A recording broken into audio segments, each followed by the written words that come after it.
Okay, here we are. Here's the game dev section. So I showed you guys on the yesterday that I started making the spreadsheet for all the information for this game. Let me see if I can open it up. Hopefully I still have it in the. Nope, that's not it. Nope, that's not it. It's this one. This one. Yes, it's this one. Take the logo down because we're already in here. Okay. Oh, why is that over there?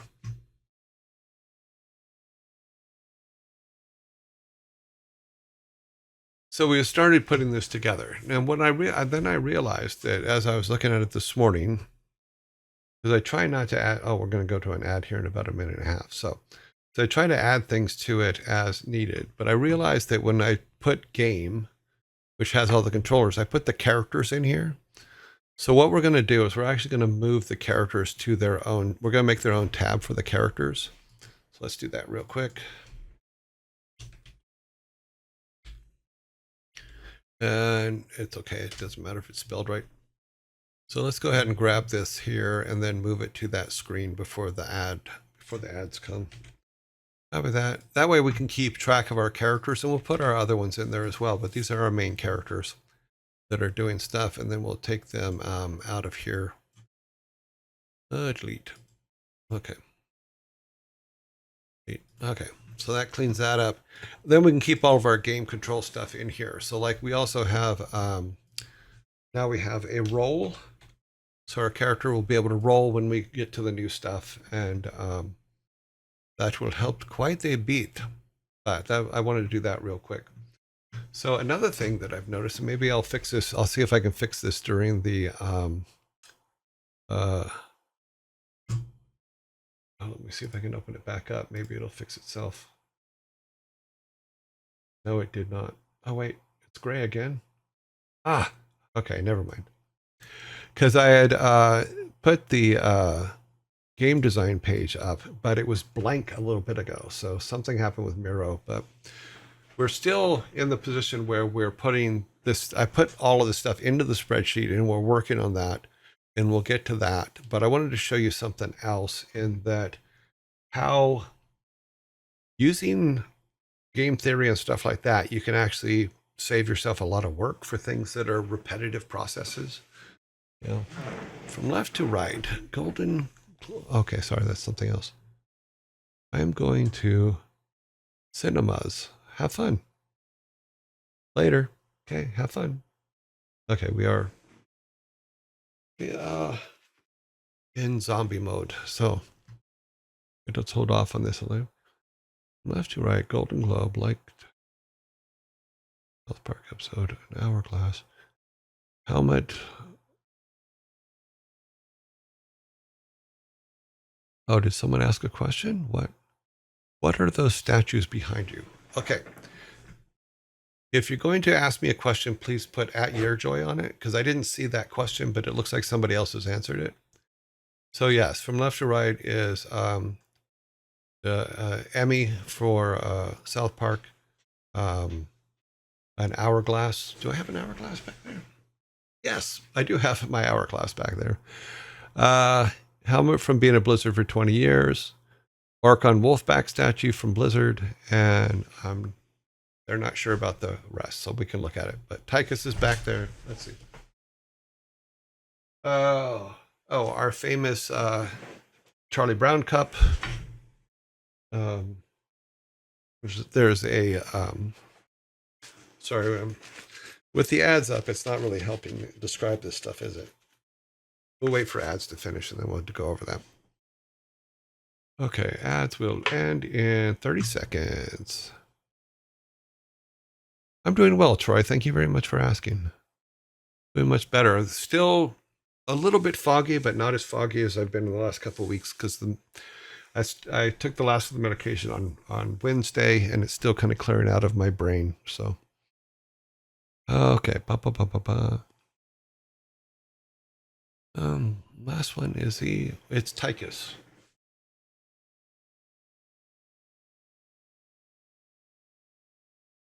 So, lots of different things. There's also a Lost Vikings statue back there as well, which was commemorating the 25th year of Lost Vikings.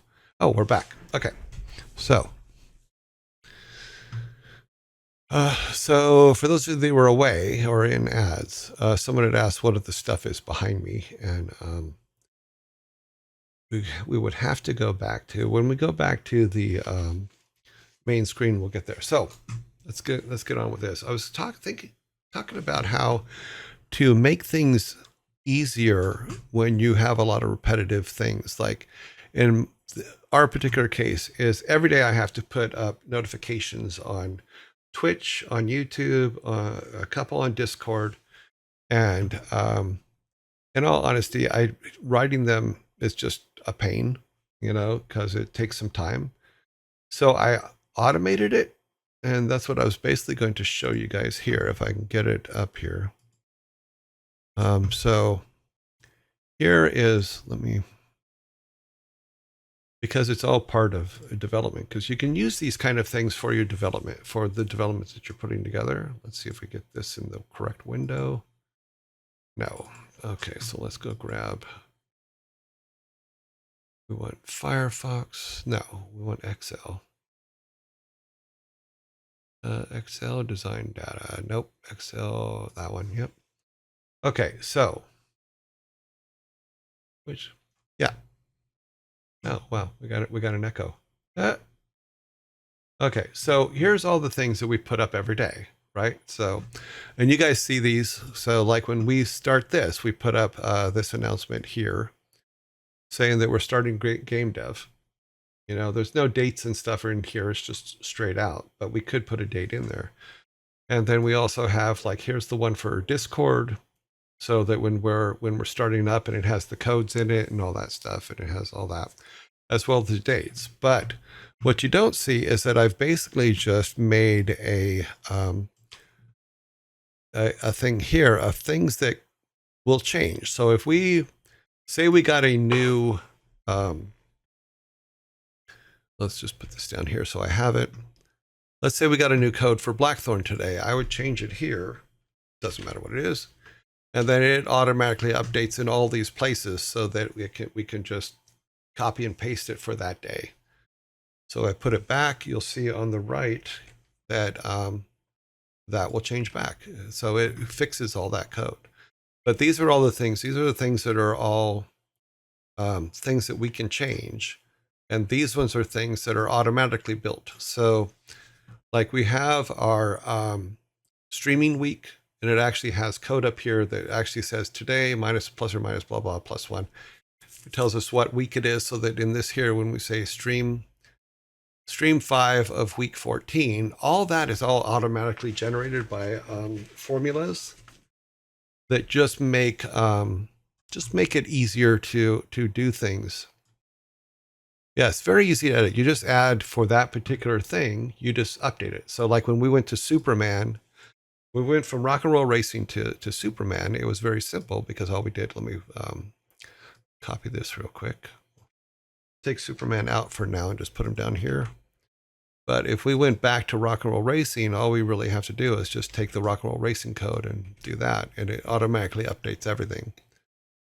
So obviously we'd have to turn off the Blackthorn one, but yeah, you get the basic idea.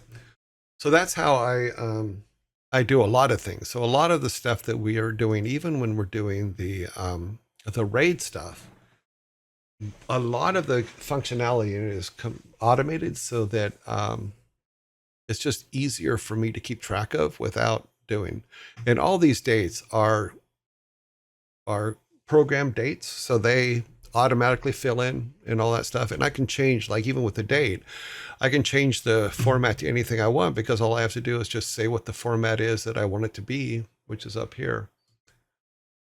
And we can format it to whatever. So like this one here is for the dev videos on YouTube, for naming those. And we have, I didn't put yesterday's up yet, so it's here, but it updates all that stuff's automatic. The 6th, the date, everything's automatic. So think about when you're thinking about the creation of your stuff, we'll start adding stuff like this to the to the design doc at some point, because it'll help fill in a lot of the stuff that we have to do duplicates of. When there's duplicates of information, we can use it to clean up quite a bit. And now I've ranted on that way too long. Okay. Type a description into a field, and the announcement is handled for a day, but teach a code how to announce, and it takes automatically handles. Yeah. These are built automatically every day, in that particular format. It's like, okay, here's my YouTube announcement, here's my Twitch announcement, here's my Discord announcement, and then all I have to do is cut and paste them. I don't have to write them out, and then I just have to, if anything does change, I just have to change a field here and there, and we're all good. So that is what we're doing. That is what that is. Okay. So I was thinking about our mining stuff. Let me go back to this one. So if we go back to this thing here, is one of the things we're going to have to add eventually, because we do have a mining tab on this. So we have the mine tab. So we're going to need to write out that, and we do have the maps for them. However, what we need to do is write out basically something simple like, okay.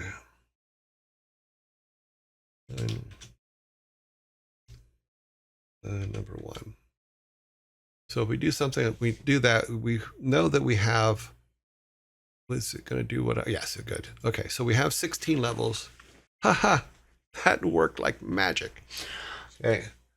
We have the 16 levels of the mine, and eventually what we're going to have to do is we're going to have to take these. So let's do a copy. We're going to have to put them over here so that we can break them down. And what I would do is I would actually do these horizontally. Let's see if we can, will it do it? Yes, it did.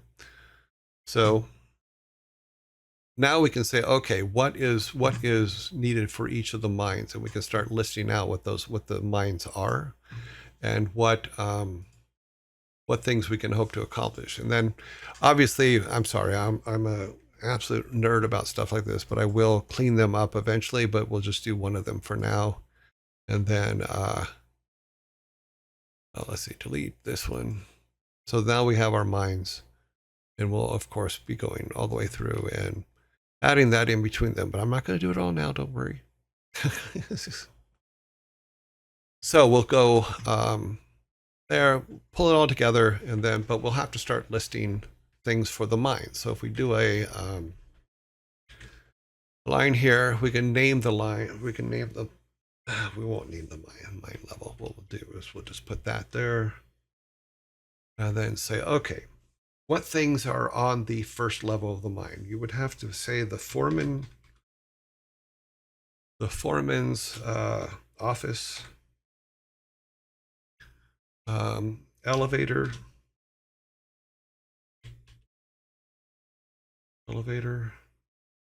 going down, assorted machinery,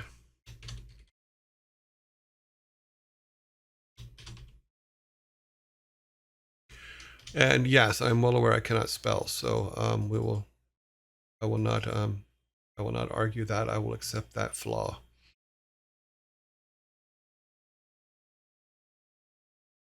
Yes, a digital version of Teaching a Man to Fish. Yes. Okay, assorted machinery. What else would be there?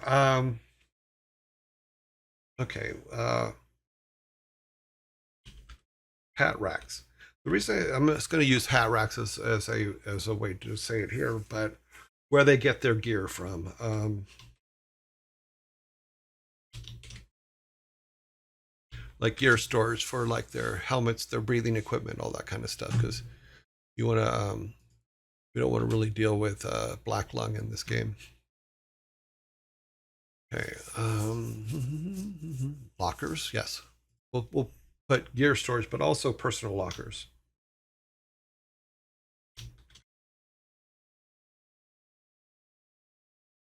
Very nice. Yes, because I think that there's a okay. Oh,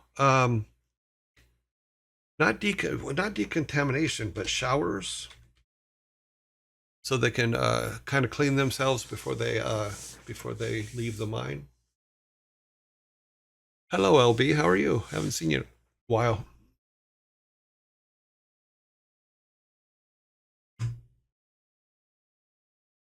If you put personal lockers, maybe you can add Stellene to the. Yeah, we could do that. If we go back to, let's see. Badoop, badoop, badoop. No, this is the naming stuff. We wanted this. Motivations, no. Game flow. Ba, ba, ba, ba, ba, ba, ba. This is 10 levels here. I could have swore I had a section for bad things to do.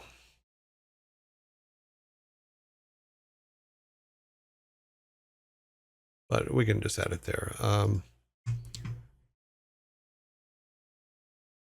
Insert. Insert.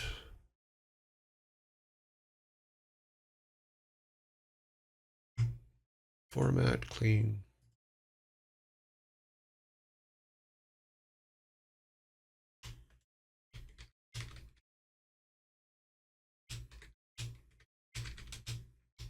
Yeah, we'll do bad things to do in the mine. That's a good way to put it. We'll go stealing.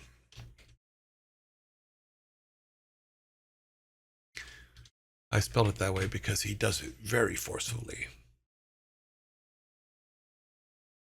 If you put personal locker, yeah. So stealing, and we could put that throughout the whole thing. Is that would be one of the, because we were talking about negative things to do and positive things to do, and I put them in the list somewhere. I just don't remember at the moment which one, but I'll put it there for now so that I can add it later to the negative things. Run injuries, blah blah blah, things, issues, blah blah blah. Okay.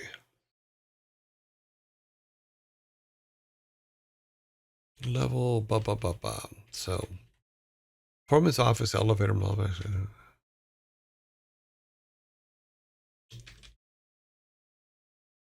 Actually, I think the heaviest machinery would be at the bottom.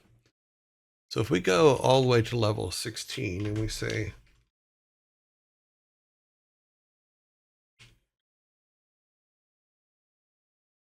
machinery, and we say, in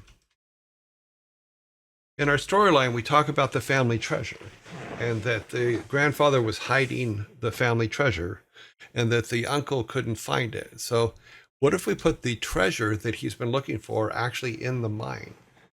But he just hasn't gotten to it yet, you know? It's, yeah, carts would be on, carts I think would be, wins for the carts, maybe. Winces for the carts is, yeah, there'd be I think there'd be a supply of carts here. But I think that carts are one of those ones that'll be on every level. Oops.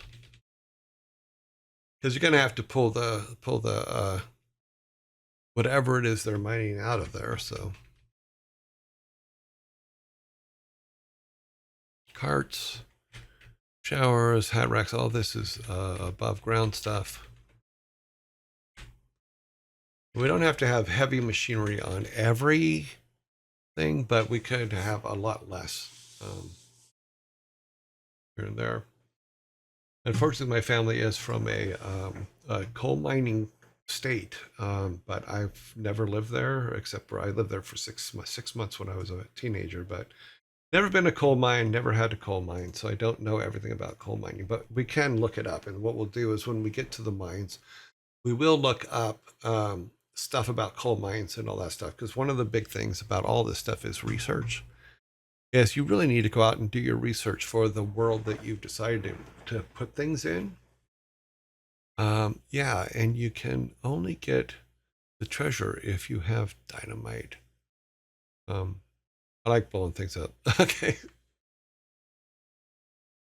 Okay, we can say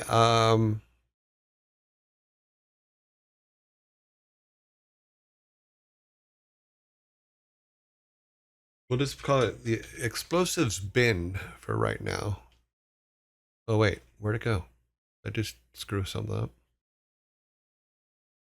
Oh, what did I just do? It's off the screen, so somewhere I wrote explosives bin and I don't know where it went.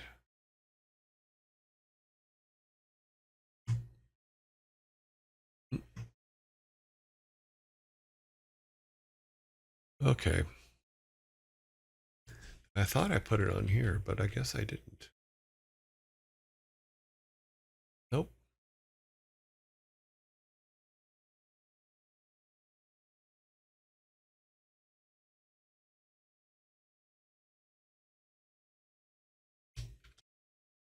So at some point, we're going to come across something that says explosives bin when it shouldn't.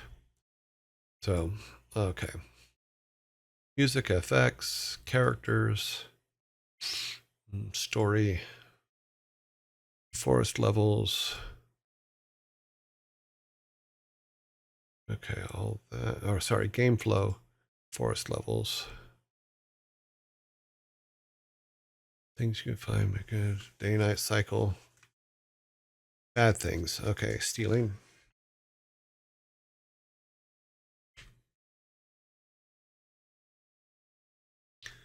Stealing could be bad things. So stealing could be one of those universal things that if you just do it, it's wrong. Like if he goes and steals squirrel fur from the bandits and things like that, we can use that kind of thing. Yes, we do have to put together evil things to do. Yeah, because of the way we're structuring the game reward system, where he there's an honor system in it that if he does too many bad things, that people will treat him poorly. If he does good things, then they'll treat him better, you know. And if he's in the middle, then they'll treat him however they want. It's regardless of whether he's good or bad. You know, so let me load this up real quick because I want to show you kind of where I am with the tutorial thing that I'm doing. Recent projects. Okay. So I spent some time with the tutorial yesterday learning about stuff, and I was able to get the first seven and a half tutorials done, which gave us this here. So if we go to Game Maker, so I have done this, and it is happy schmacky in here. And he can do rolls, and he can do a bunch of other stuff right now, but I haven't done a build of it, and I'll do a build of it this weekend because I need to add a bunch of stuff.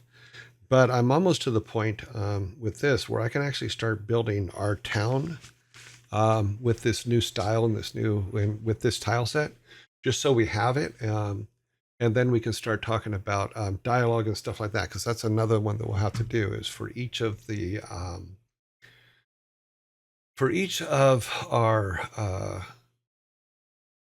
characters. Sorry, went to the wrong screen. This is the one. Yep. For each of our characters, even in the village, like all these people here, we're going to have to come up with their reasons for being there, what it is that each of them will provide to the kid to help him along his way, and at what level. What they do not only when they give him like a task to go to, but also when if he fails at that task, what do they do? What do they say? And what we'll do is we'll set it up like a tree. I just make we'll just make a quick dialogue list here. So if we just have a dialogue thing, as we'll say for the bakery, or the baker. Let's just grab the baker. So we'll have to set up all the stuff for the yes nos, basically, as we have a baker. And the baker says, like, do you like pies? I know it's silly, but it is how we're going to structure stuff. Then we can do a yes, no. Yes, no. So if you say no, he'll go, how about a donut? Etc., etc. Yes. Here is a pie. So when we get to the dialogue part, this is what we're going to have to do, is we're going to have to follow this through, as to how, oh, geez, ads. I actually looked up at that time and saw the ads. I'm just glad we didn't lose the Miro board again, because that sucked when that happened a couple weeks ago. It just disappeared, as if by magic. It just disappeared.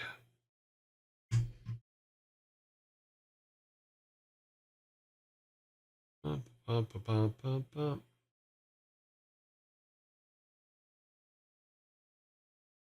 Oh, that's funny. Yeah, I messed that up, didn't I? Let's fix that. Sorry about that. I pushed the wrong button. And that is way too small for you guys to see.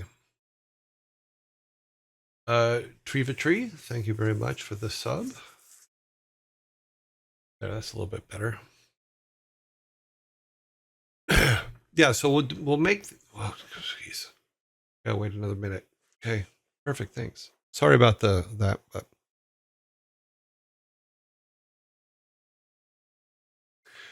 But we'll oh God. Ad breaks suck. Just saying. Yep. Happy cloud, happy tree. Happy cloud, happy tree. Heart. Thank you, Triva.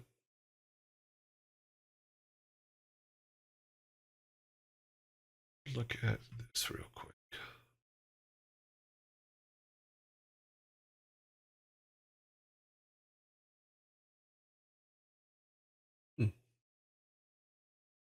Everyone has left us. All of our regulars are not here, but that's okay. Haha, ad breaks are creative blocks. Yes. The zombies hit me again. Okay, so as I was saying, though, is we will put together conversation trees for each of our characters. We move this all over one. But in the meantime, we do research. It's like, what are the things that bakers talk about? What are the things that bakers need? So we have our baker, and let's just make him highlighted so we know what it is. Another thing is asked is he could say,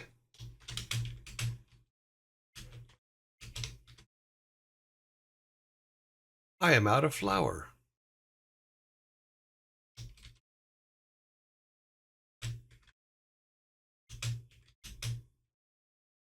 Would you go get me some? And then we do the whole yes, no again. So these kind of trees have to be done. But the problem that a lot of people miss is that sometimes you put questions in that mean absolutely nothing. And I'm fine with that. But there shouldn't be a lot of them. You shouldn't have to like coax your NPC into telling you what it is they're looking for. But I'm really a firm believer in the questions actually leading somewhere. I've been quite for a couple of weeks, but been in and out regular. Cool. Thank you very much. That is awesome, Triva. I'm glad you can stop by. That's really, really cool. Yeah, so as we started moving around the village and doing things like that, then for me, and this is not how normal things are done, and there's a lot of things that I do when I'm designing a game for me that normal game designers do not do. For me, because I'm an artist, not a programmer, I need to walk around the space, which is why we started building the town in the first place. If I can walk around the space and interact with the characters that are there, I can get a better feel and more organic feel for how to talk to them and all that kind of stuff. But what we have to do, yes, it provides inspiration. But what we have to do before that is we do have to think about the personalities of the people in that village and what they provide. So we had a conversation before we started doing this about Maslow and his theory of needs and all that stuff. But we also talked about, and I think I still have the book here before we started doing this. Where is it? Seeing it. Yeah. I also have a book about archetypes. And one thing good about archetypes is you can, when we're building out, and we'll do this probably next week, when we're building out the personalities of these people, we would look at archetypes that, and where that archetype begins and where that archetype ends as it grows. Then you can say, okay, that it's not just your player character that you want to evolve and grow throughout the game. You want your NPCs too as well. I really don't know what I did with that book. Here it is. So creating character arcs, and I believe it's in our Discord already, because we had talked about it, I think, the first week or something like that. But if we look at this from the standpoint of, okay, let me just open this up here and grab something real quick. Okay. That's funny. Further example of character arcs. Okay, so I don't want a game where the characters that I interact with over the lifespan of the game, I don't want their characters to remain the same. But what I want to do is I want to make it to where they're following a natural arc for that personality throughout the time of the game. Because to me, that just makes more believable characters. Yeah. So this book here, and I believe it's in the Discord under our book section, because we had talked about it before we even started doing this dev stuff. Let me see, where's the book section? It'd be under learning. Is it? Did we take the book section out? No. She blinded me with science. No. Read this. Reading list. I believe it's in here. Yes, it is. It was, we put it up on November 7th. We put it up. So I would suggest if you want to build real good, believable characters, get books like this book or books like it, and then use it when you're building your characters. Yeah, I think it was before you got here, Savvy Otter. We were talked about Maslow and how I used his hierarchy of needs. Excuse me. To design advertisements for games in the past, and how making different ads based on those needs was a good way to bring people into a game, especially if your game is providing that particular need, whether it's gathering or camaraderie or whatever. If your game's providing that, why not use it as a draw to bring in people that are drawn towards that?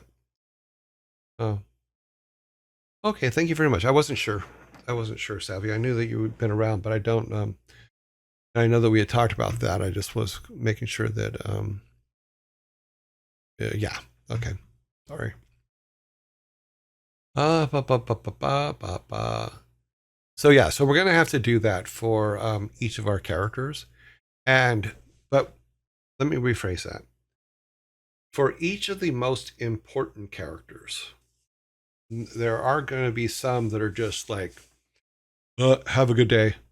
When you walk up and talk to them, what I'd like to do is build a randomizer to where we could put 20 or 30 reactions into a randomizer. Anytime you talk to just a basic village person, they would reply with one of those at random, not with just have a nice day, because games like that just bug me. I think that player non-player characters, not just the not non-important non-player characters, should still have a certain amount of design put to them. So that is the goal with that. And it also just involves a whole lot of research, like a pottery shop. Would you go and make some pots, and come back and then write your stuff for your pottery shop?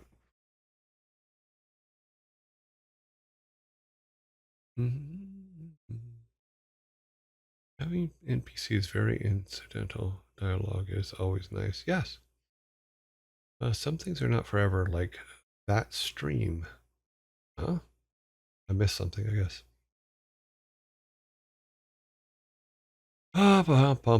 So there we are. So what have we done? We've started on our mines, and we've moved our mines here so we can start placing things on each level of the mine. Oh, there's where I wrote explosive bin.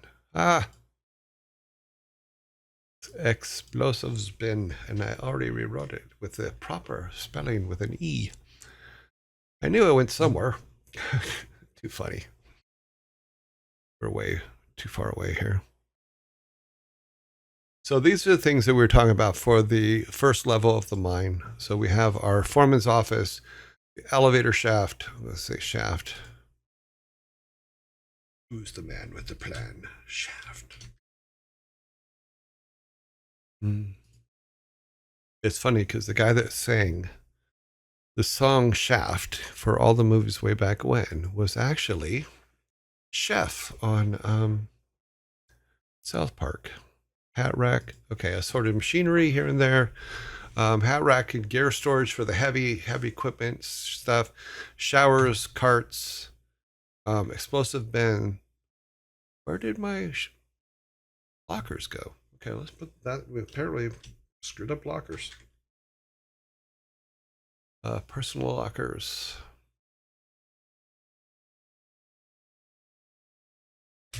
Because they don't want your cell phones down in the mine. No. Oh. And this we need a canary cage.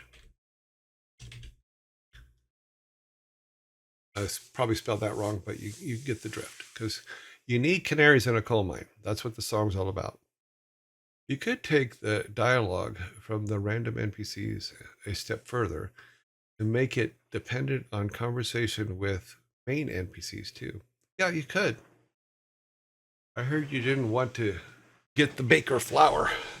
Yeah, because we could make the village, for lack of a better way to put it, we could make the village gossipy.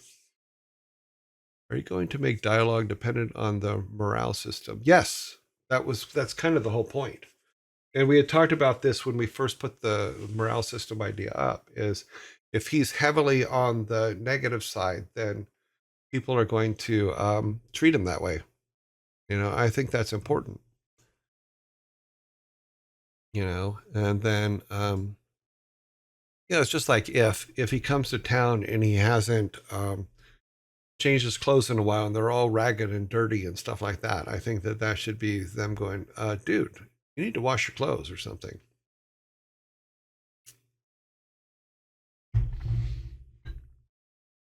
Yes. Yes. So certain dialogue options will be limited to your reputation.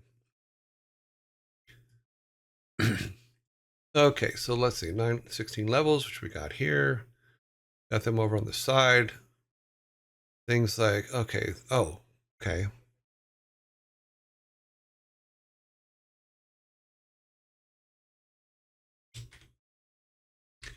A medical office.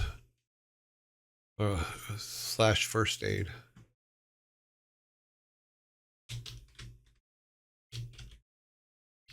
First aid. Cool. Let me see what else we had over here. Issues not a foreman's hut. Workers' barracks. Machine shop.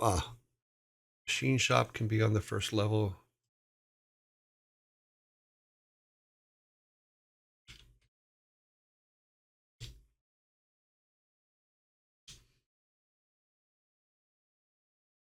Mm-hmm. Mining supplies would be outside. And then, yeah, I mean, we could put, no, because it's underground, but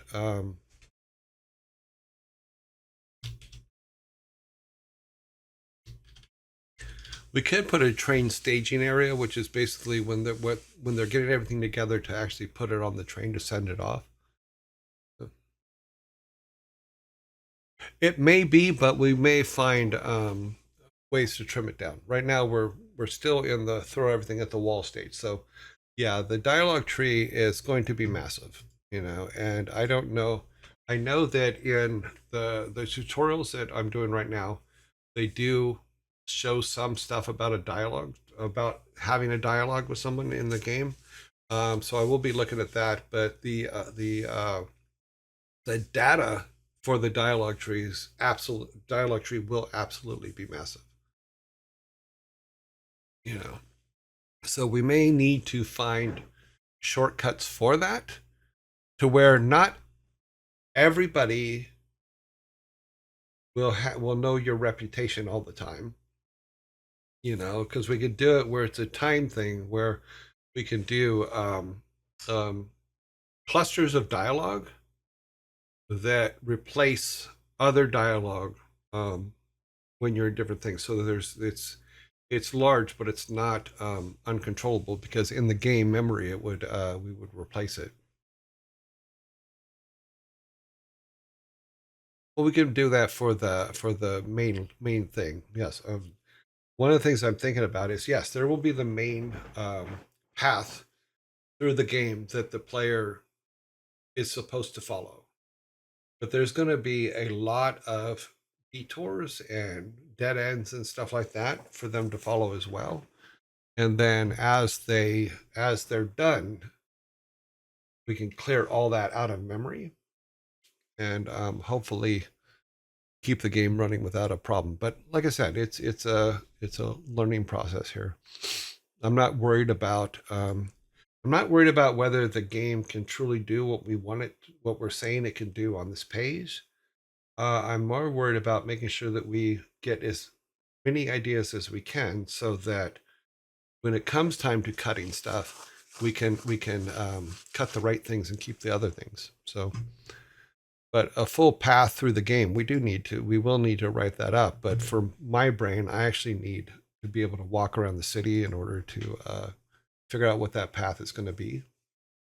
Because I'm not a game designer by trade. This is just me using what I've done to get us through this. So let's make that green. That's green. This can be orange. Okay. Good afternoon, everyone. Blaze the Phoenix. What are we working on today? Today, we're talking about different things. Mostly we were updating our mine stuff too. We were coming up with a list of everything that's on the first floor of the mine, the first level of the mine. And interesting. Maybe not on the first one, but definitely on the second one. But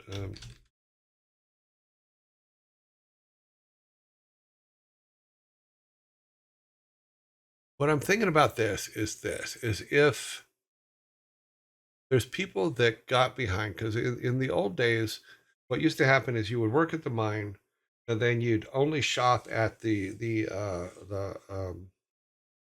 shop that the owner owned, which led a lot of people to get into debt to the mines, and then go to debtor's prison way back in the beginning of time. Um, so maybe we put a debtor's prison in there for people that fell on their luck and owed the company too much money. Or it's like they used to say, what was the song? I owed my soul to the company store. That's what I'm thinking of. We're not in the mines. We're just touching on them because it was something that we hadn't touched on before. Breaking rocks. Breaking rocks for gruel. Yes. Mining towns were outlawed. Yes, they were because the companies took way too much advantage of the workers. But we do have a mine, so thinking about 14 tons. Yes, I think that's the name of the song. 14 tons, and what do you got? Another day older and deeper in debt. Yeah. Sorry, I have not heard this song, wow, in probably 40 years. What's funny though is because it changes to a George Carlin thing. Or was it George Carlin? No, it was Cheech and Chong. Another day older and deeper in debt. Blah, blah, blah, blah, blah, blah, blah. Acapulco Gold is badass weed. No, sorry. I listen to all that all the time. Really? What? A company taking advantage of employees? Unheard of. Yes. See, I see people use KEKW all the time. I don't know what that's short for. What is that short for? It's a good song. Yes, it is. I loved it. I remember that. It's a really popular song. Is it a popular song now? That song's got to be 60 years old. I'm pretty sure it was around before I was, so it's got to be in its 60, 70 years old. For my son when he wouldn't get up for school. So it's a song to threaten your children by. I like it already.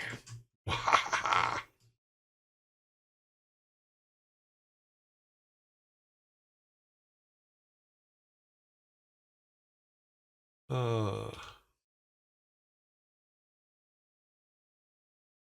3-ton song.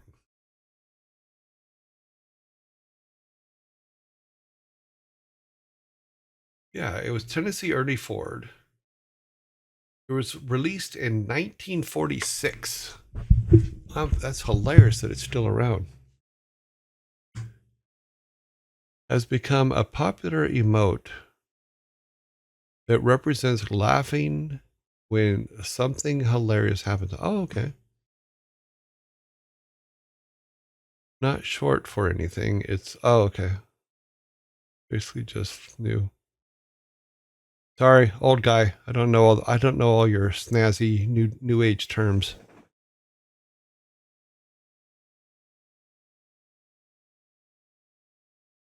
Oh, ads coming up in 2 minutes. I like to. Yeah, the song that we were talking about is 16 Tons by Tennessee Ernie Ford. Released on August 8th, 1946. Good for him.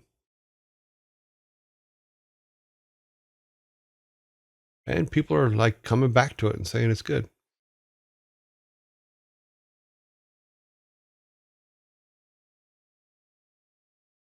No, I don't mind abbreviations. I just like to learn what they are. And I've seen this one a lot, and I've been meaning to ask, but I'm glad that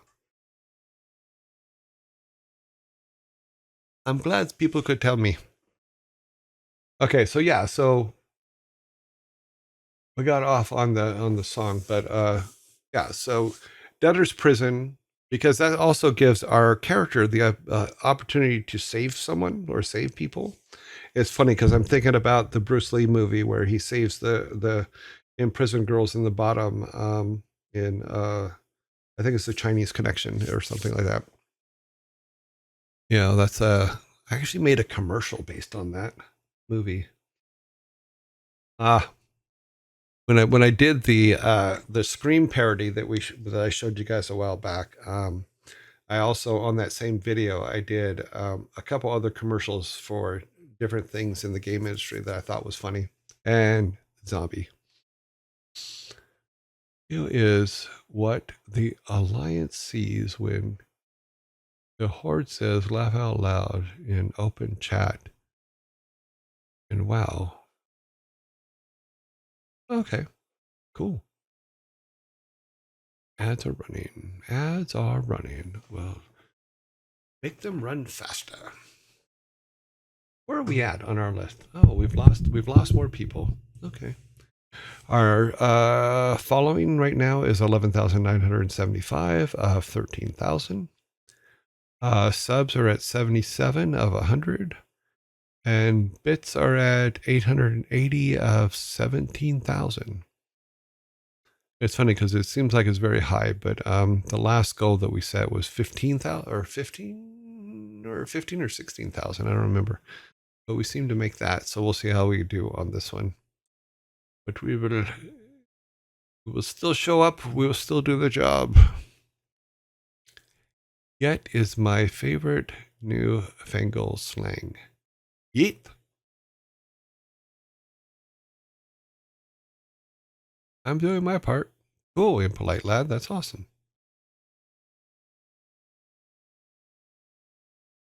How have you been enjoying your streaming adventure? It's been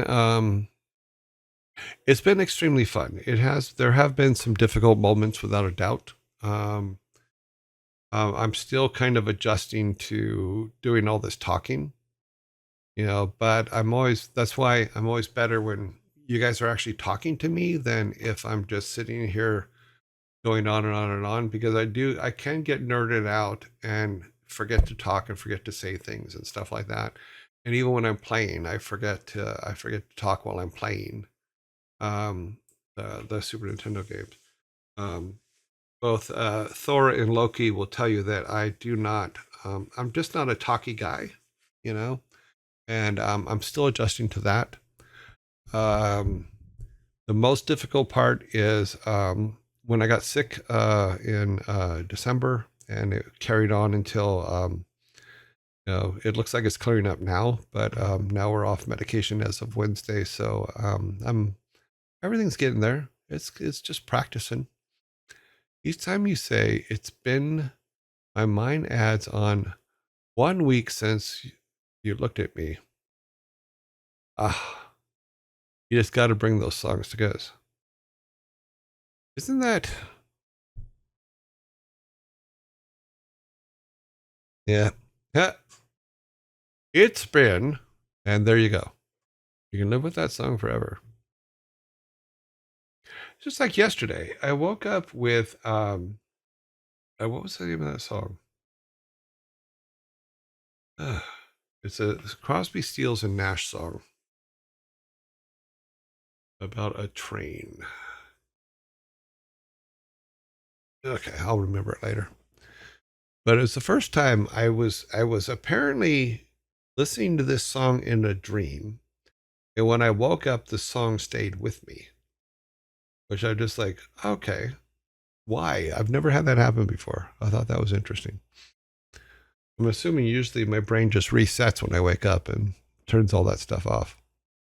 Thor likes to say bonkers a lot. Bonkers was a funny cartoon show about a cat as a cop. I get locked into hard to. It's kind of hilarious when I go, what? To everyone who interrupts me. What?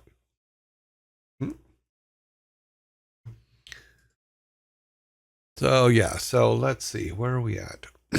We are putting stuff in. Let's go back to our diagram here.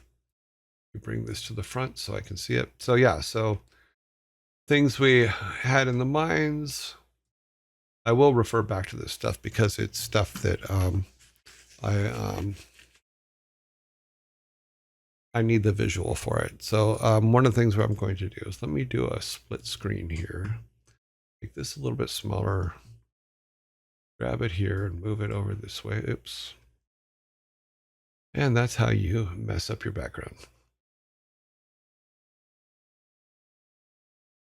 Come on. Nope, did it again. Okay, there we got it. I'm going to take this and we're going to make it a little bit smaller over here. Make that up here. It's out of the way. We're going to turn this one back on and move it behind. And then move it over here. No, that's not going to work. Oh, we'll move it here. Okay.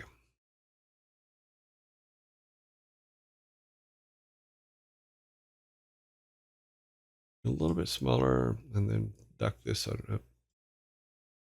We just moved our logo. Digging through these layers sucks. Okay. That under there like that. Okay, so what I'm going to do is, looking at this, let's zoom in a little bit. I think one thing I forgot about the mine is not just level 1, but the entry, the first ground level. So let's do this. Insert.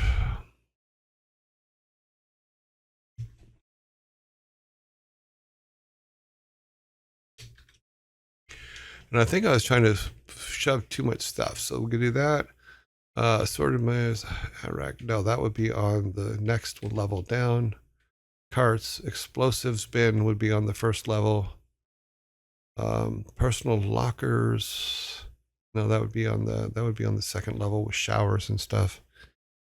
Medical office would be on the first level. Canaries would be on the first level, or on the ground level.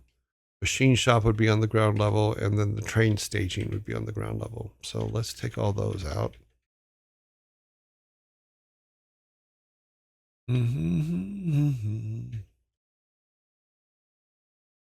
Okay.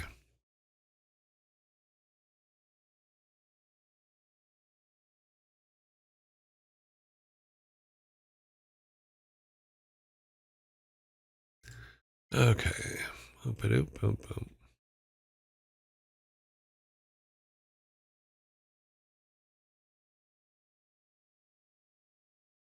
Okay. That makes more sense.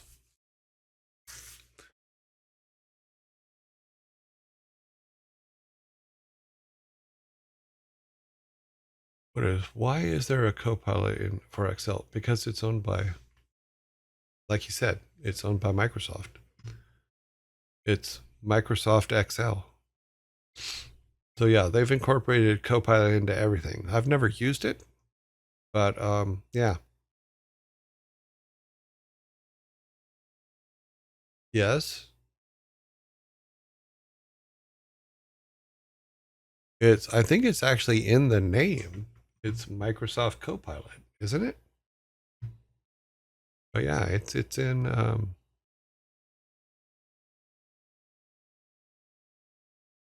good think I don't use Copilot. Okay. Well, it's there if you ever need it. Microsoft owns Blizzard. You gotta remember that. As of last year, Microsoft owns Blizzard.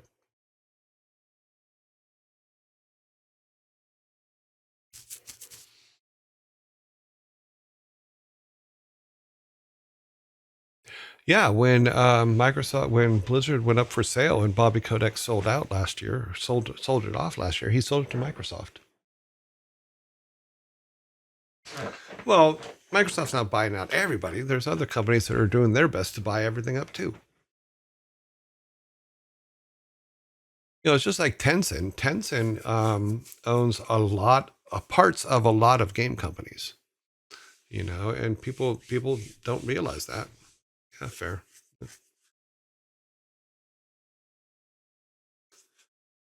But I personally was very sad when Microsoft bought Blizzard. However, I was very happy that BK was removed.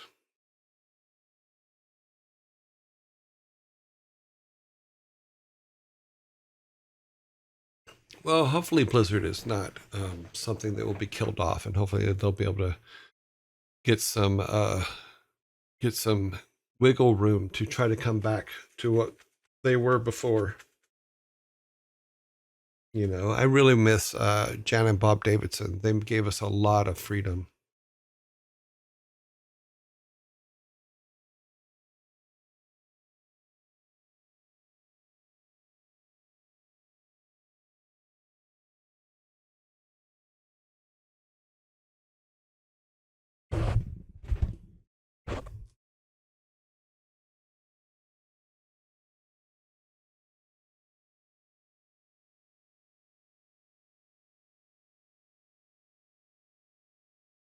Okay. Little distraction, but that's okay. All right, mine level 1, mine level 2. I think for the most part, everything is pretty much the same, but we have to put not necessarily different things in for each mine, but eventually we're going to have to come up with why he has to go deeper into the mine, because I don't think he or his uncle know that the treasure's buried in the mine, and it doesn't even have to necessarily be on the final level or on the lowest level. It could be anywhere in the mine, or it could be a situation where needs rare ore. Yeah. Oh, okay. We didn't even talk about ore, stuff like that. So so we can do something like this where we go ore level 1 in from here. So ore level 1 here, ore level 1 there. We can break it up to where there's different levels of ore for each. So if we could do here, actually, I think I can do it this way, can't I? I think so. Nope. How about this? Yes. Okay, we grab that. But ore level 2 on levels 3 through 5, ore level 3. We go that way. That'd be cool if we could. We can. Ore level 3 and 6 through 8.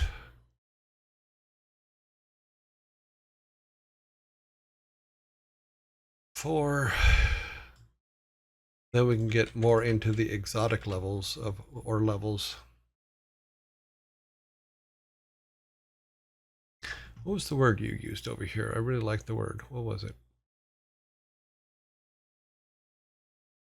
Rare ore. Because it is rare ore than level 4 ore. And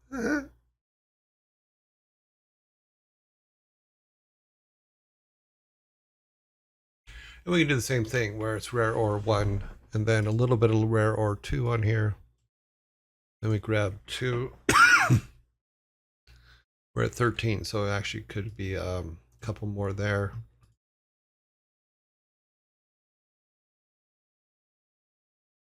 And we can continue with level 4 ore on those as well.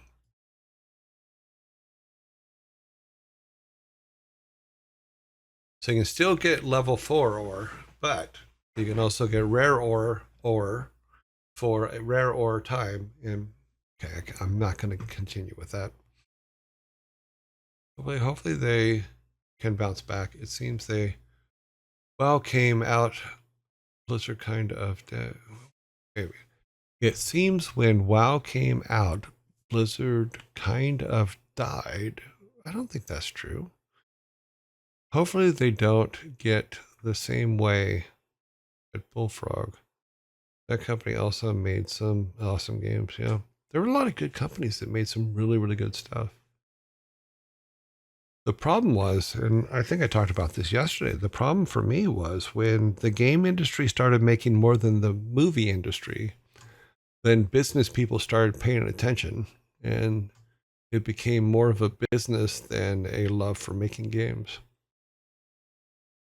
If by chance one of us in chat would in the future start a major game company, do you have any advice? Um,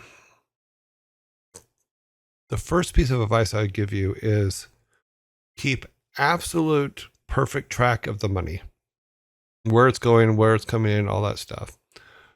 Only never, it's going to sound horrible, but never hire family. You know, I've never hired someone from my family. However, I've seen a lot of situations where people hire family into jobs that that person could not do, and it's created huge disruption within the company that they're at, that they're building. Um,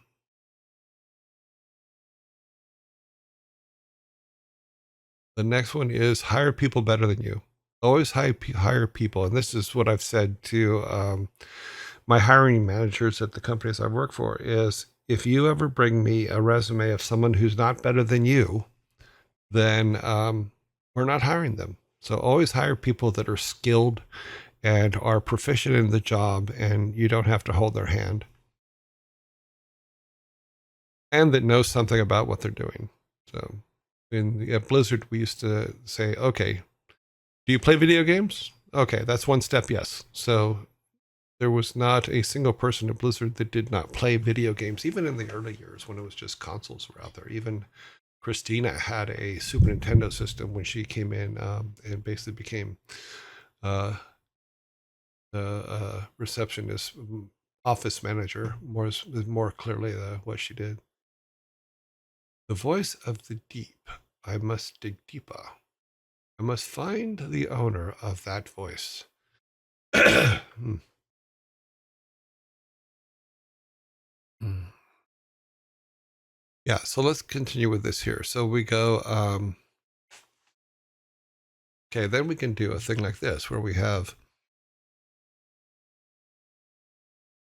this is, and then we'll make this rare or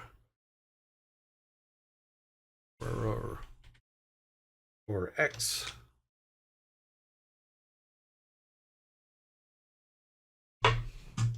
And like I said, this is just spitballing it. We'll see what happens when we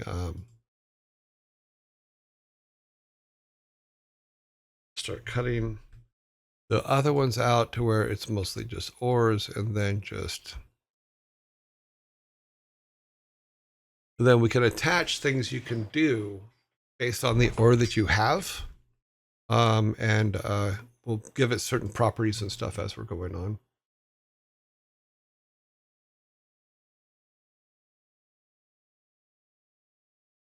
Well, that is true, Devil King. That yes, the bigger you are, the more people want to sue you. However, some of the best things that we did that are still alive today were done when we were less than 24 people. You know, and the thing about that, keep small for as long as you possibly can. That would be the other piece. To me, that's the most important piece of advice. Because once you get to the point to where a decision is made and not everybody hears about it or not everybody knows about it, then you're going to start having some pretty big troubles, and trust is going to fall apart. Now, we have not decided what type of mine it is. What is all the or speak? This stream is filled with seals. Haha. Or are you kidding me?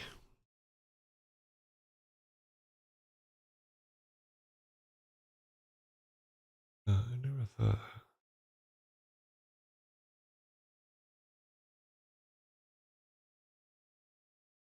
Yes, don't promise more than you can deliver.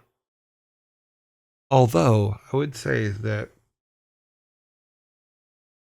promise what you can deliver. Don't let your ego believe you can do something you can't. You know, prove that you can, then promise it.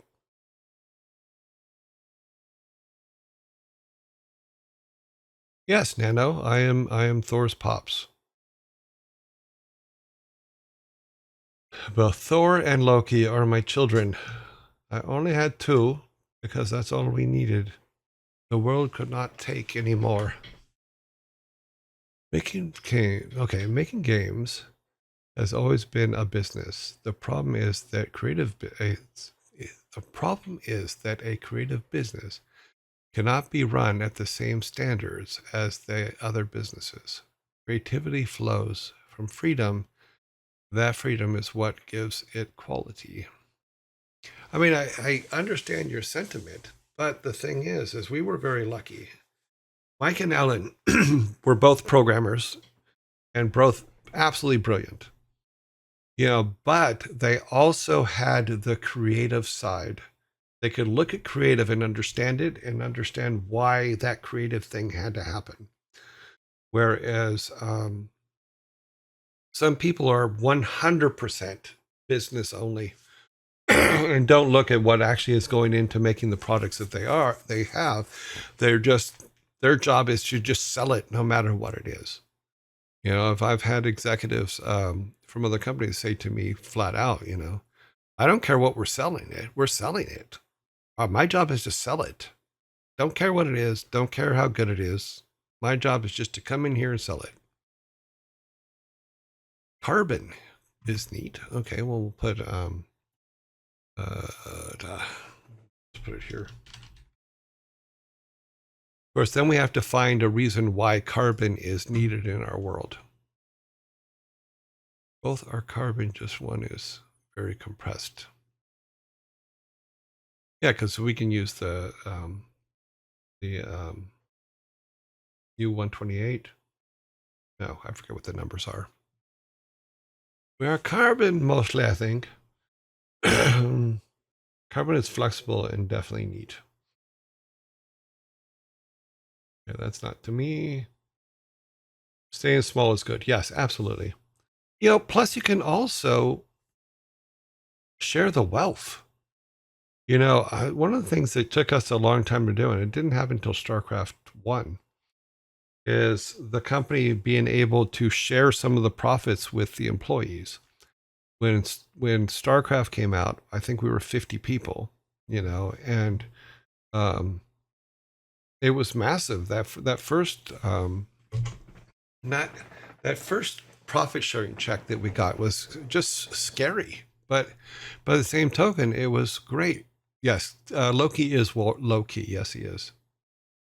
Literally on purpose. There are times, and I think I'm trying to remember when the last time was. There are times that he's been in the chat, but he doesn't identify himself, and that's fine. Because he's not a public-facing figure. What the hell? Oh, okay. No, his name is not Loki. No. Too funny. What is this? Your joys what?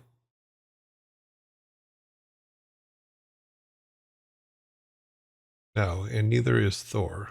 Thor is his middle name. That is correct.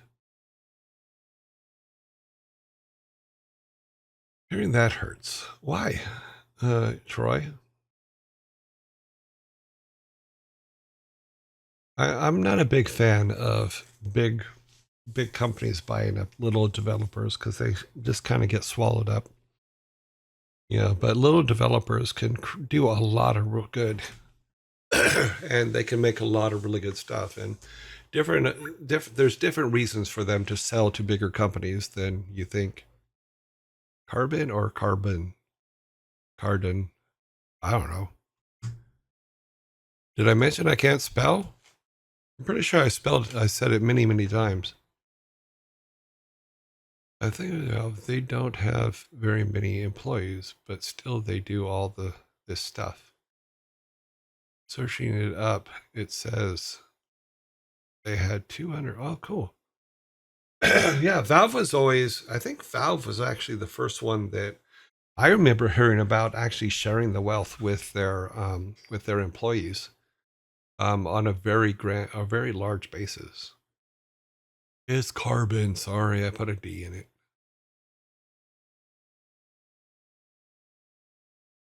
As part of his name, then he is fact named that. I was wondering if he gave Thor's brother the middle name of Loki. No, I did not, because Thor's brother was not born in the middle of chaos, which would make me think of Loki, whereas Thor was born in the middle of a freak thunderstorm in California in July. I highly suggest watching the Blackberry movie if you want to see the transformation from a bunch of goobers playing Doom to a corporate giant. Yeah. Yes. And you never know when Loki is watching.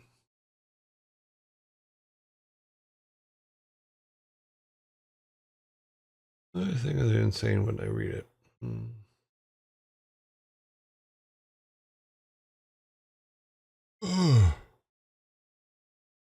We are in ads for 8 more seconds.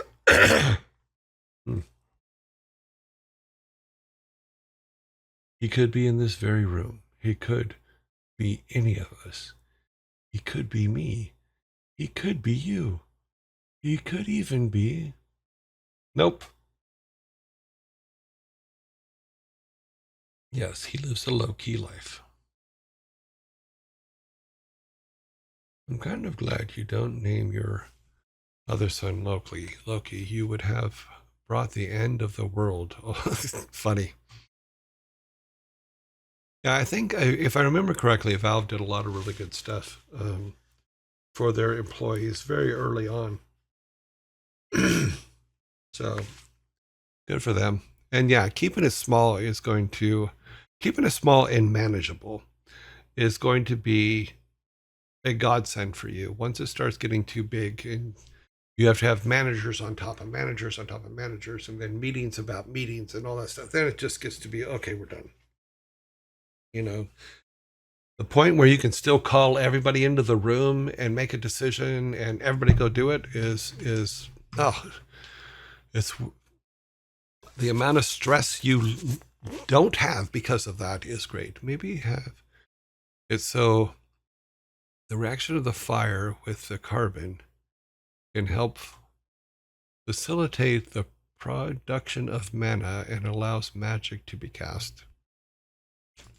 Okay, let's just say question mark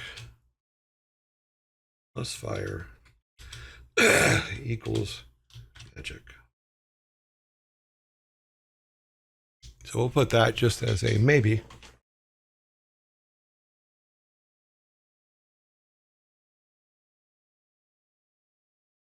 Born in the mind of chaos. Yep.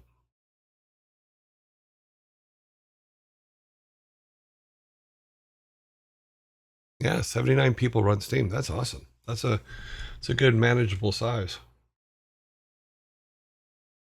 Thor told us Loki's middle name and said it was because he was born in the fall. No.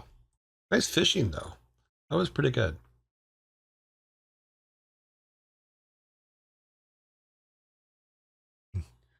Nevi's fishing attempt fail. 1.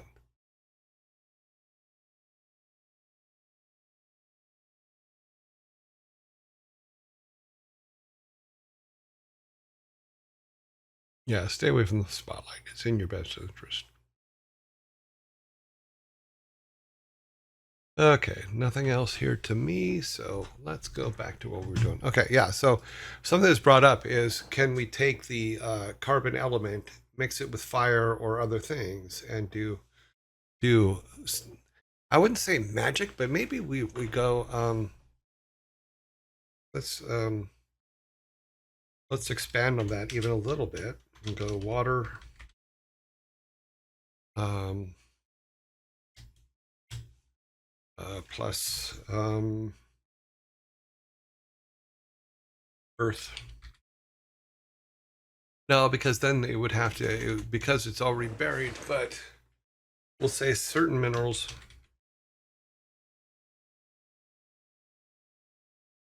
Yeah. What would they do? How would we do that?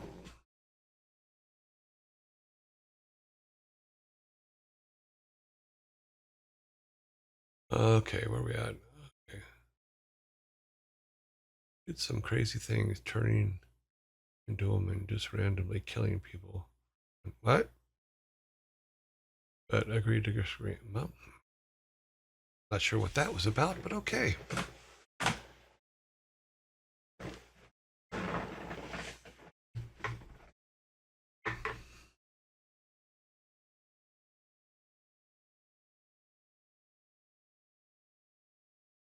Unfortunately, whose information has already been leaked? Loki's or somebody else?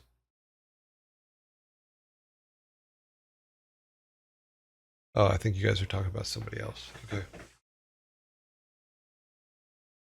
You're talking full in initial sense, full row sense. Both your sons. Oh, well, that sucks.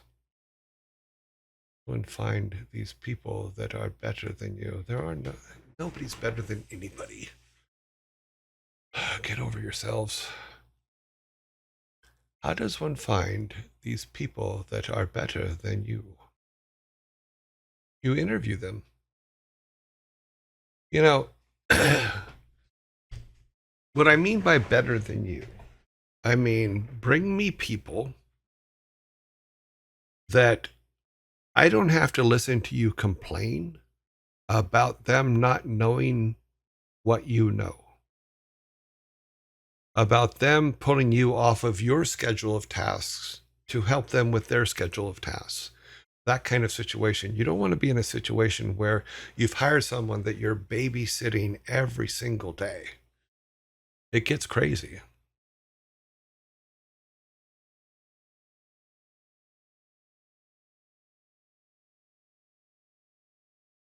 What is this?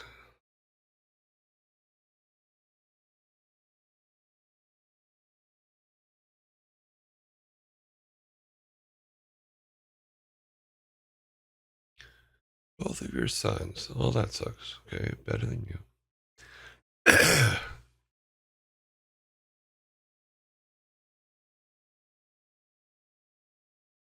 Yes, significantly skilled and competent is a good way to put it.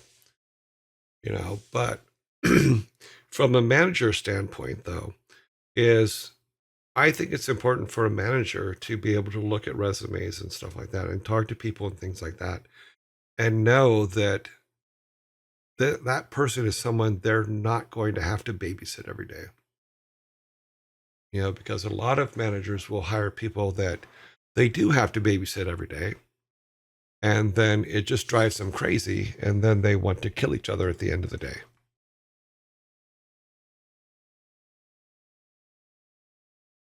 Yes, having to babysit employees sucks. It's something I would not wish on anybody.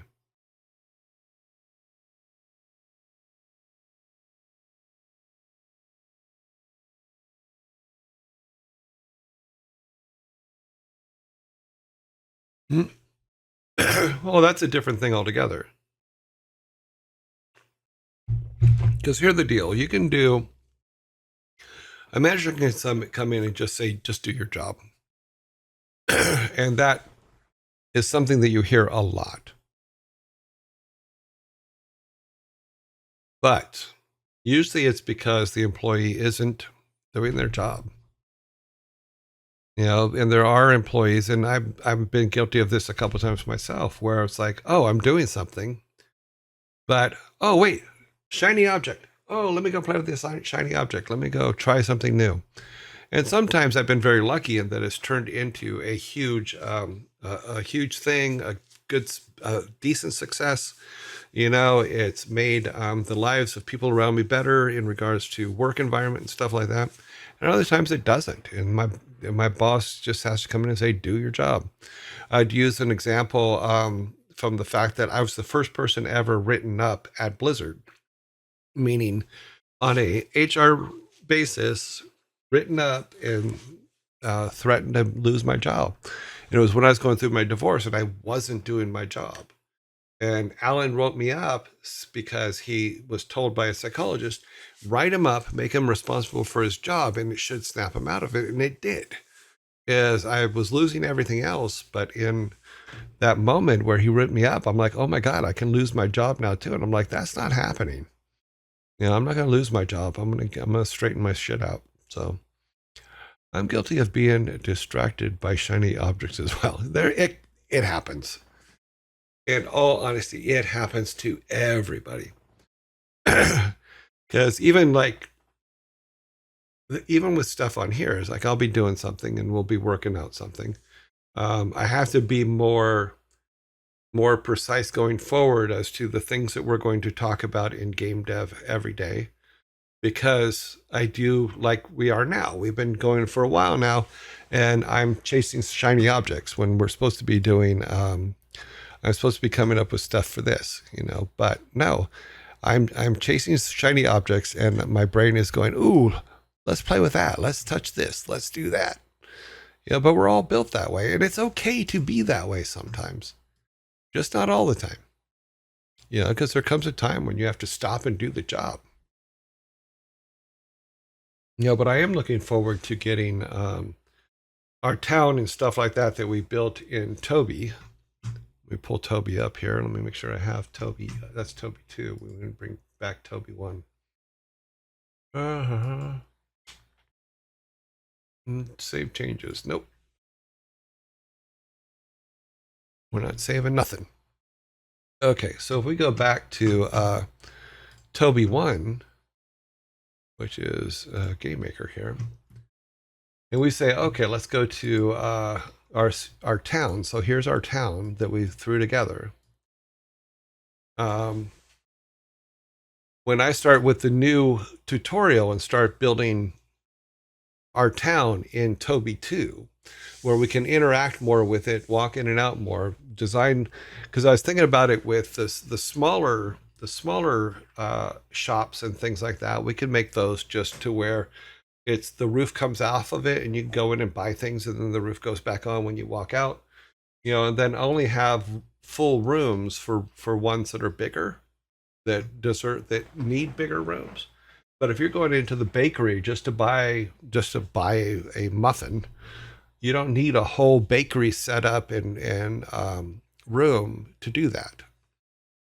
So yeah, so there's all that kind of shiny. Okay,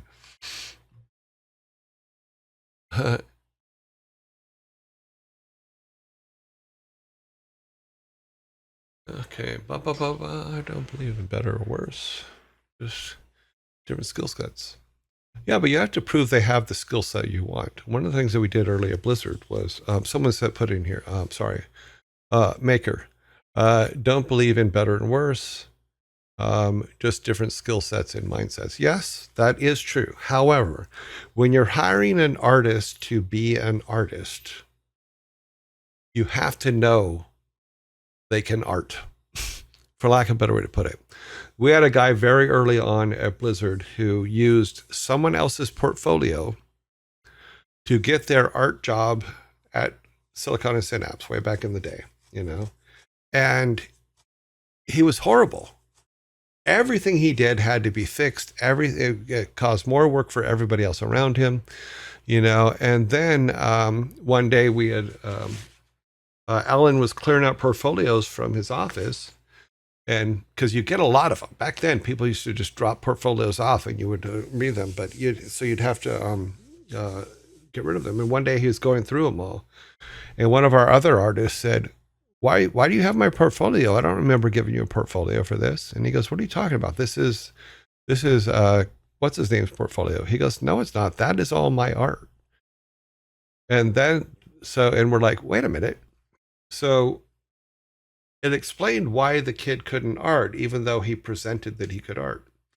So what we ended up doing, and I think they still have this to this day, is if you come in for an art job, you have to do art. So we will give you an assignment and say, okay, here's a room. Here's all kinds of pencils or anything you need. Draw me something. And if you can't draw it, then the odds of you getting that job will be 0. So always make sure that what you're looking at is made by the person that you're talking about. Yeah, that's crappy. It was very crappy. And the person, it was sad because the person was good friends, obviously enough good friends that the person was able to get a lot of their artwork and make up a fake portfolio. So So we do that, but we also it also led to the coders having a code test to where if you came in and you wanted to be a programmer, they would look at your portfolio, go through all your stuff. You'd come in for the interview. They would interview. Then they'd put you in a room in front of a computer and say, okay. And they give you 3 tasks. I forget how many tasks it was. We'll just say 3. 3 tasks where you just say, okay, program these. Make these three small programs.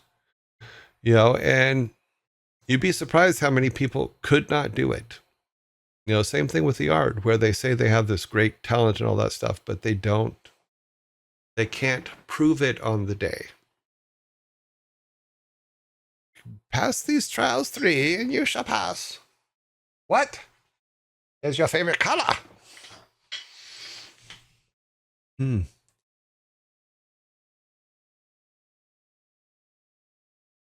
Yeah. Blue. What? No, red. No. Thank you, Sim. The number 3.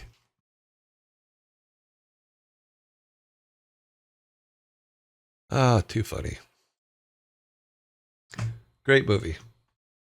Yeah, so I'm looking forward to having this town to scale, because it's going to help me start thinking about all the things in town. And we haven't even started building the maps for the dungeon yet. I mean, we do have a mock-up. Where's it at? Because I was testing whether you could. Oh wow! Oh, we're being raided. Hello, raids. Mad Matty has raided us. Who is Mad Matty? He's mad. Hello, Mad Matty. See, now I have to go to our other list here, because I started on our raid sheet. We've started keeping track of who raids us, because we weren't before. And now we're getting raided, which is awesome, because more people are raiding us. So let's go to raids from on our sheet over here. Sorry, I don't think you guys can see this, but I will. I am adding Mad Matty to our raid sheet. And they rated us on 2-7. We had a raid sheet before, but for somehow I lost it or deleted it. I didn't mean to. Welcome to Mad Matty's people. We are just sitting here talking about our dev stuff that we were working on. What is the weight of a European sparrow? Northern or southern? Come over here with a guided raid. Come over here with a guided raid from Morgoth the Wizard. So is it Mad Matty or is it Morgoth the Wizard? Rated from Mad... Okay, I'll have to look that up. Okay, the first town... Go back up here to the top so I can look at this real quick. I can agree for the art, but programming doesn't work like that. I know a couple of senior devs that would fail that test. Yes, you're absolutely right, Sparta. But that is the test that we used to give people. We wanted the best of the best in our programming and in our arts. And if they couldn't program in the moment, there are a lot of probably really good programmers that never got the job.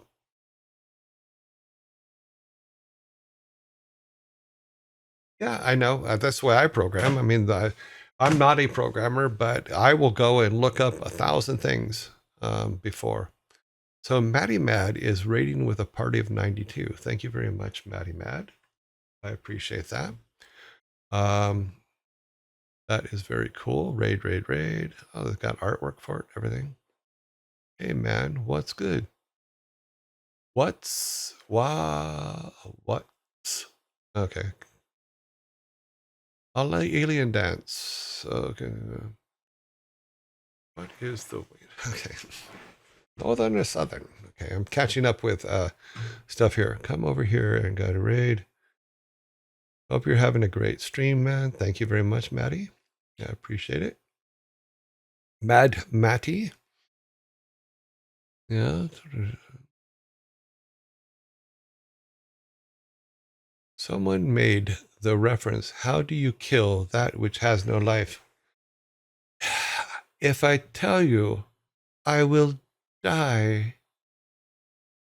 You're so here. So I left guy to raid today. He sent us here. Okay, cool. I'll have to look that up. Okay, so I need two of those names. So technically there were two people responsible for the raid we are having. And I will look up who they are and all that stuff after. That way we can raid them back if we need to. Ask me to raid you. Okay, that's cool. Cool raid. Welcome to all the followers from both. A programmer without their tools is about its uses. True. I'm not arguing that, Maker. But there's also the test that is sent to them as well. All anonymous users. Thank you.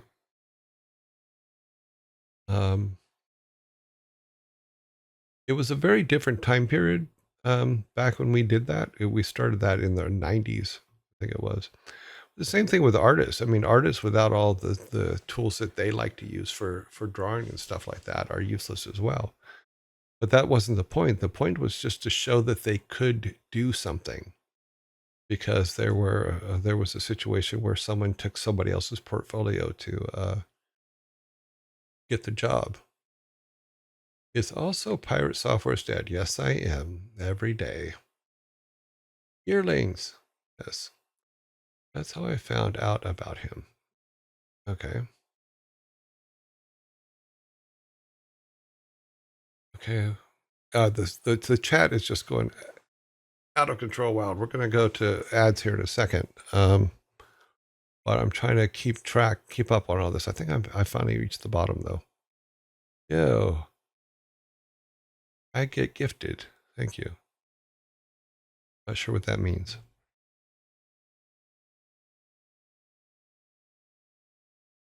Woohoo.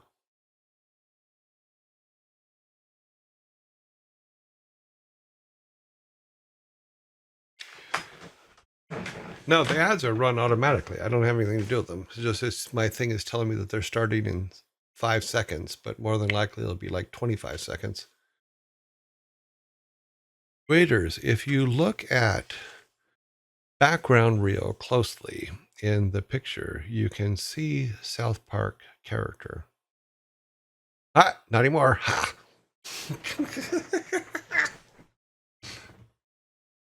You'll see nothing and like it. Hey, hey, hey.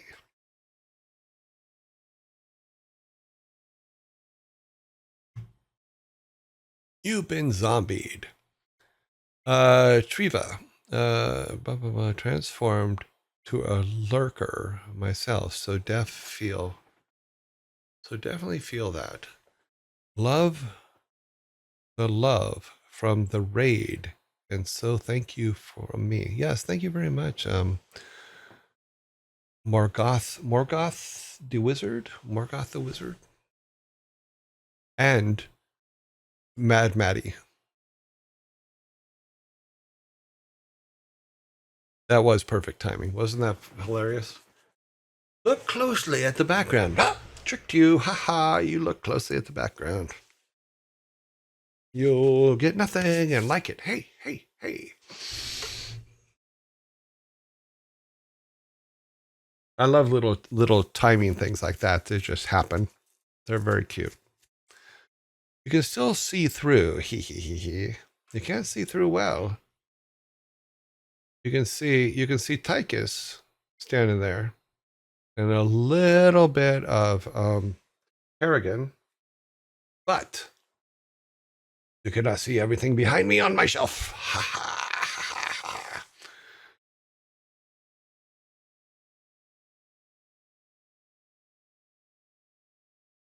You cannot see everything.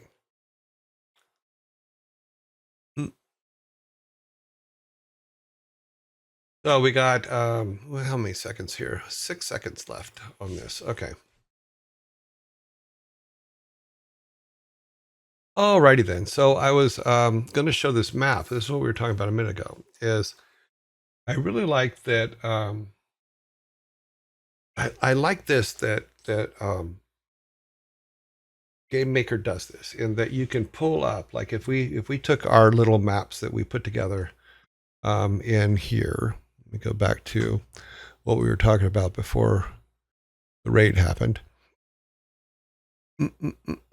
Maps is what I'm looking for. So if we go back to this image here, go back down here, turn that off. So here are our maps right here on the bottom. So this map is basically this first one over here. This is this map here. And what we found out with Game Maker was that we could take those images and bring them in as a background, and then use our tile set. Let me go back to Game Maker back on. So we can go use them as a background here. So this is our background. Turn it on and off. And we can use the tile set to draw over it, so that we can build maps and things like that much easier and faster. You know, and then we talked about how to actually make all these maps in the first place. So we'll turn this off now. We'll turn Game Maker off for a second. We talked about in our original design doc that we were doing in Miro, which is this one here in the background. Let me open it back up. So this one here, we talked about easy ways to make maps. Oh, a lot of things are being overwritten. Move that. Go over here. So we talked about the easiest way to make maps, and how we did these is we just went to a D&D dungeon generator, and I just randomly picked some numbers for them, and that's how we made all of our maps. And then we just did a basic layout for the maps and what direction they're going and stuff like that. So, and that's within there. But yeah, that's going to be, so that was fun to find. And now with the new tutorial I'm doing is we can do the auto, like the new draw technique for it, where you can put the map in, then literally just draw it on, as opposed to having to set every single tile. So I'm looking forward to getting that set up. Once I have that set up, then we can do a lot more things actually in town and stuff like that too, where we can make a bunch of stuff. Just one that it's just a game that we're basically inventing as we go here. We've been doing it for about 6 weeks now, I think. We're in our 6th week of a couple hours a day working on it. But it's definitely getting, it's going to get somewhere. So as we go back to or if we go back to Game Maker, you know, we do have quite a bit stuff done. But like I said, I was not really happy with the way it was set up in the first place, because I always set it up on, I didn't set it up for what we'll be using, but we did get it working, and we did build all of our town, and we did build all of our places to go and stuff. But they will now be converted to the newer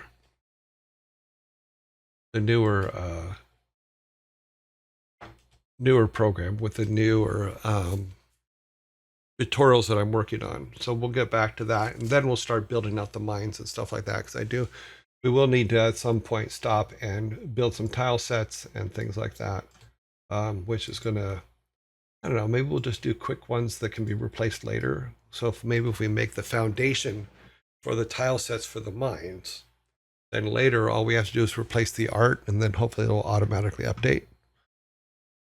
But it's just a game that we literally just threw together. Eero19, thank you very much for the follow. It's a game that we literally just threw together because someone asked a question, is how would I do things? But the basic storyline for the game, which is probably a good time to put that back up here. Let's go back to, let's turn that off. Background. No, oops, we turned the wrong thing off. We need to come up here. We turn Game Maker Studio off. We turn that off. We turn this window. We take this window here. Yes. We make this window the center of attention. Come here, be center of attention. Nope. X. Come on. Okay, pull that up here. We will go back to... That's the faraway town. We haven't done anything for the faraway town yet. Okay, story points. Let me zoom in here. Basically, the story follows a young boy who has grown up in a small village. One day, let's open that up just a little bit more. One day, he returns home to find his beloved grandfather has gone missing.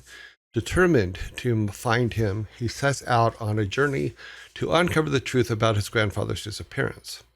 As he begins his search, he discovers that his evil uncle, who owns the large coal mine, right now it's a coal mine, we'll call it whatever, company, just beyond the village, may be involved in his grandfather's disappearance. He is determined to confront his uncle and bring his grandfather home, but he knows that he will need to be strong and wise in order to succeed. Determined to gain strength and wisdom he needs, he turns to his ancestors for guidance.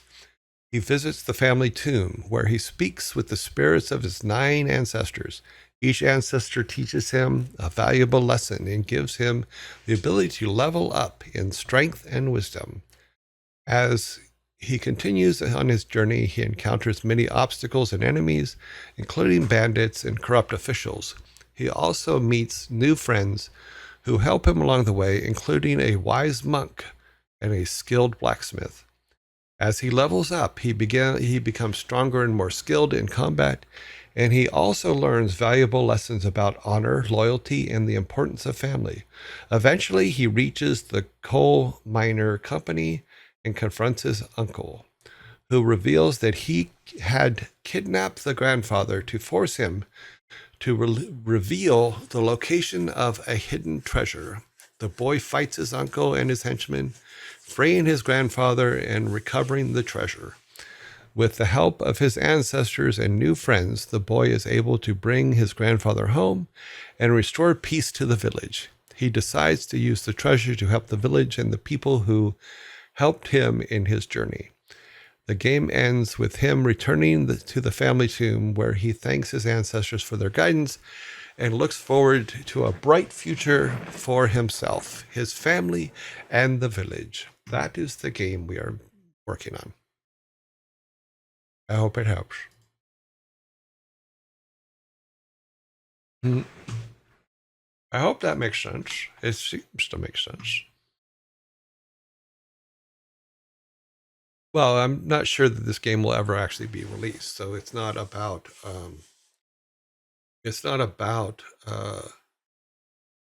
releasing the game. It's about how would you build one. You know, so yes, there's still some twists and turns that can be put in there that can be kept away from the live stream, but I'm not going to do that, you know, because it's a pain in the ass to remember everything that I didn't want to talk about on stream, because when you're talking for 5 hours a day, guess what? You're going to say a lot of stuff. And some of that stuff you probably shouldn't have. You know, and some of that stuff is like, you know, don't hold me accountable for it. I was filling time. No. Oh my God, Thor's dad. Yeah. Accused Brewski. Accursed Brewski. Thank you very much for the follow.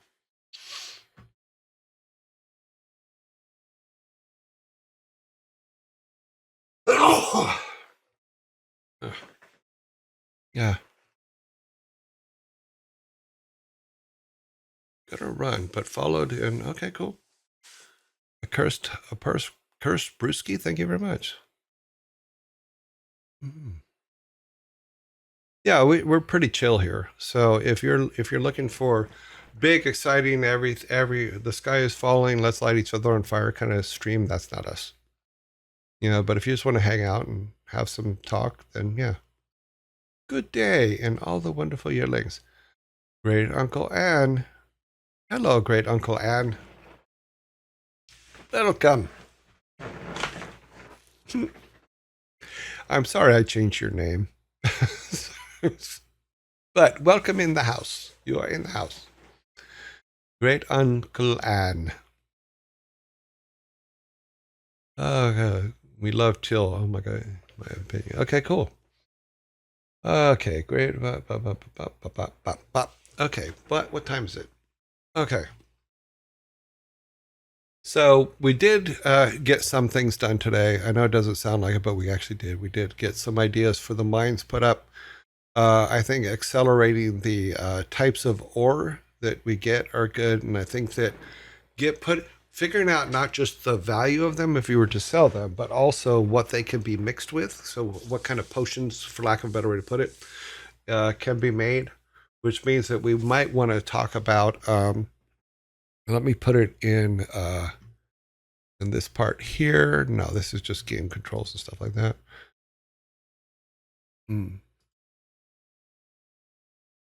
Alt openings. No, I think we're looking for this over here. Yeah. I think we can just add it here as a, okay, let's go here. Okay, we'll call it, that's way off screen. Skill notes. We'll say cooking.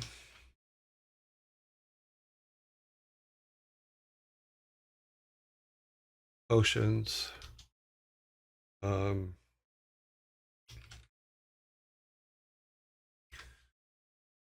Yeah, so we have to add the whole thing on crafting and stuff like that, but it's good to make a note of it now because I will probably forget about it if we don't. Okay. Cooking, potions, crafting, that kind of thing. Yeah. Centered. So, and we'll put crafting, and then just to remind me for later, we'll put ore. That way I remember that we have to come up with not just what we can mix the ore with to do things, but what can be done. Because so that Otter's happy, we can make things that explode. We can make bombs and stuff from it and things like that that we'll need to maybe break up some rock to sneak into the mines and stuff like that. We've been having a really good Friday. I'm looking forward to the weekend. I'm going to learn a lot this weekend, so I'm really looking forward to it. I do have a lot of personal things to take care of tomorrow, but I will be spending a lot of time with oil barrels. Yeah. Oh, let's see.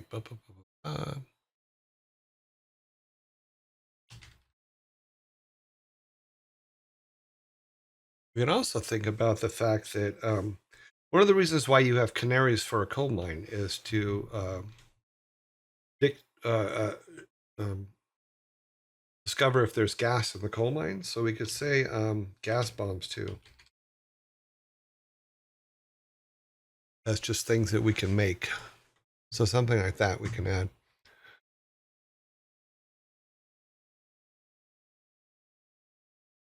There's a lot of those kind of things that we can add and be happy.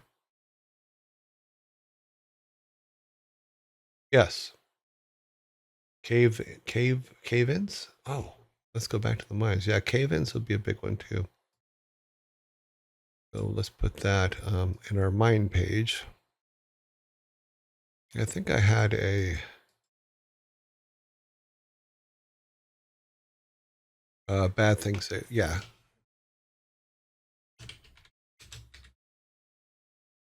Yeah, so we got some cave-ins. See, that way if I put a period on it, it looks like cave insurance. So, ha. Since the game revolves around talking to your ancestors, which is a minor, I propose either past the initial frontier or even better, Gold Rush Ages. Yeah, we haven't picked a that world yet. I have some ideas, but I'm not happy with any of them yet.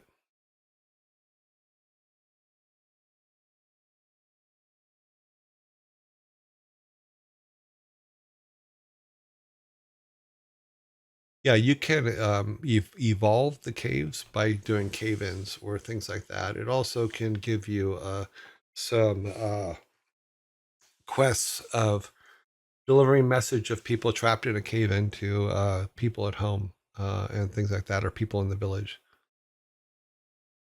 Just make a wall cave-in. Yeah, we can do that.